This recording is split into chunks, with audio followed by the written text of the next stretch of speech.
नमस्कार दोस्तों, आपके लिए लेकर आया हूं एक बहुत ही सुंदर और दिल को छू लेने वाली कहानी। दोस्तों, अगर आप हमारे YouTube चैनल पर नए नए आए हैं तो कृपया अपनी प्यारी प्यारी मुस्कान के साथ और अपनी नन्ही नन्ही उंगलियों से हमारे चैनल नॉलेज ट्रू टीवी को सब्सक्राइब कर दीजिए, साथ ही लाइक बटन भी दबा दीजिए। तो चलिए अब चलते हैं कहानी की तरफ। बहुत समय पहले की बात है। भारत के पूर्वी दिशा में एक राजा राज्य करता था। उसके राज्य में प्रजा बहुत सुखी और संपन्न रहती थी। राजा अत्यंत न्यायप्रिय था, इसलिए प्रजा को अपने राजा से कोई शिकायत नहीं थी। उस राजा का एक पुत्र था जिसका नाम चंद्रबदन था। उसकी उम्र 25 वर्ष थी और वह अपने पिता के साथ साथ अपनी प्रजा से भी अत्यधिक लगाव रखता था। राजकुमार चंद्रबदन को शिकार खेलने का बहुत शौक था। एक दिन की बात है, राजकुमार जंगल में शिकार खेलने के लिए निकला, लेकिन लौटते समय वह रास्ता भटक गया और शाम हो गई। थका हारा वह नदी के किनारे एक पेड़ के नीचे बैठ गया। राजकुमार को तेज भूख लगी थी, तो उसने अपने पास रखे बादाम और मेवे खाए, फिर सुराही से पानी पिया और पेड़ के नीचे लेट गया। अचानक उसके कानों में किसी स्त्री के गाने की मधुर आवाज आई। वह चौंक गया और सोचने लगा, इस जंगल में इतना मधुर गीत कौन गा रहा है। यह सोचकर वह उठ खड़ा हुआ और आवाज की दिशा में चल पड़ा। कुछ दूर जाकर उसने देखा कि नदी के किनारे एक पत्थर पर बैठी सुनहरी रंग की एक परी अपने सुर में गीत गा रही है। सुनहरी परी इतनी सुंदर थी कि राजकुमार उसे देखता ही रह गया। तभी परी की नजर राजकुमार पर पड़ी। घबरा कर वह पानी में कूद पड़ी और पानी में जाते ही एक सुनहरी मछली में बदल गई। इतने में राजकुमार ने देखा कि एक विशाल मगरमच्छ जबड़ा खोले सुनहरी मछली की ओर बढ़ रहा है। खतरे को भांपकर राजकुमार ने तुरंत तरकश से तीर निकाला और मगरमच्छ को मार गिराया। सुनहरी मछली बहुत प्रसन्न हुई और किनारे आकर राजकुमार को धन्यवाद दिया। इसके बाद राजकुमार अपने महल लौट आया, लेकिन उसका मन बार बार उसी सुनहरी परी में अटकता रहा। शाम होते ही वह फिर घोड़ा दौड़ाता हुआ नदी किनारे जा पहुंचा। घोड़े की टाप सुनते ही सुनहरी मछली पानी की सतह पर आ गई। वह राजकुमार को देख बहुत खुश हुई और लहरों में तैरने लगी। अचानक पास ही एक मछुआरे ने जाल फैला रखा था और उसमें सुनहरी मछली फंस गई।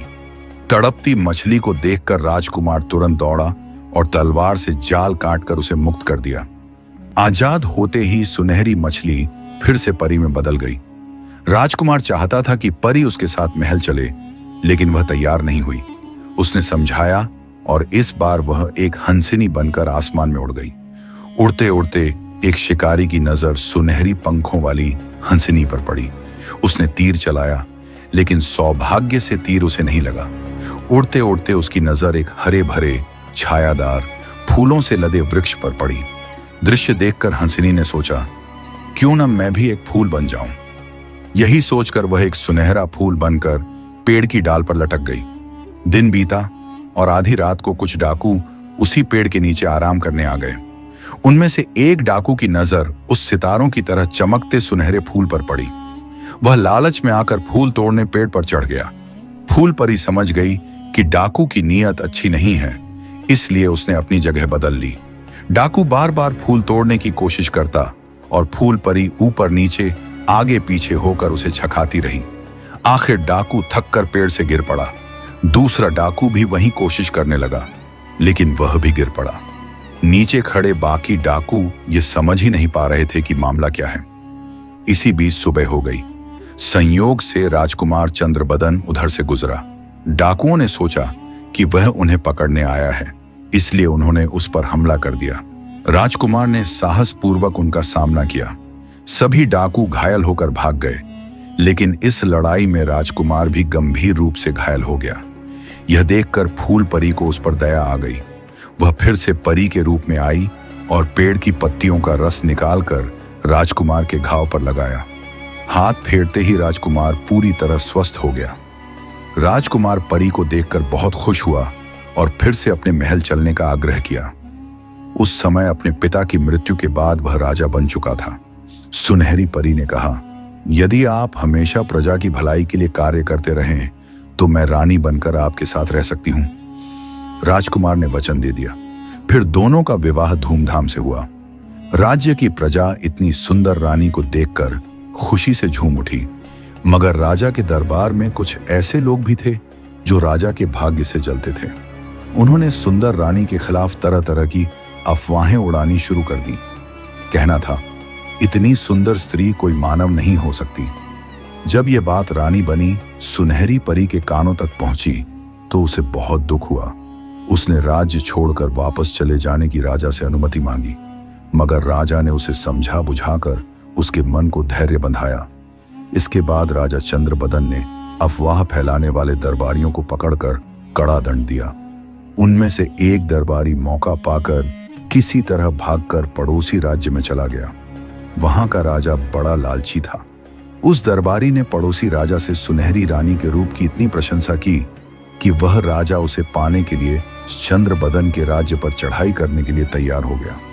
उसने एक बड़ी फौज लेकर एक दिन चंद्रबदन के राज्य पर हमला बोल दिया। भयंकर युद्ध हुआ। 13 दिन और 13 रात तक युद्ध चलता रहा। आखिरकार पड़ोसी राजा को हार का सामना करना पड़ा। चंद्रबदन राजा के प्रहार से वह बुरी तरह घायल हो गया। इसके बाद सिर झुकाए पड़ोसी राजा अपनी फौज को समेटकर किसी तरह जान बचाकर भाग गया। लेकिन चंद्रबदन राजा जीतकर भी हार गया, क्योंकि किसी विश्वासघाती ने पीछे से छुपकर उस पर वार कर दिया, जिससे वह स्वर्ग से धार गया। अब तो सुनहरी रानी दुख से भर गई। अपने प्रियतम के न रहने पर उसके लिए न कोई राज्य रहा, न कोई सुख। कहा जाता है, जब भी सुनहरी परी बहुत उदास होती है तो वह इंद्रधनुष बनकर धरती पर झांकने लगती है। उसे धरती की बातें याद आती हैं तो उसकी आंखों से आंसुओं की झड़ी लग जाती है। धरती के लोग समझते हैं कि बारिश हो रही है, पर वह दरअसल सुनहरी परी के आंसू होते हैं। वे आंसू जो उसके प्रियतम राजा चंद्रबदन की याद में उसकी आंखों से बहते हैं। दोस्तों, इस कहानी से हमें एक सच्चाई मिलती है। चापलूसी करने वाले और झूठी अफवाहें फैलाने वालों पर कभी भरोसा नहीं करना चाहिए, खासकर ऐसे लोगों पर जो सामने तो आपकी प्रशंसा करते हैं पर पीठ पीछे आपकी बुराई करने लगते हैं।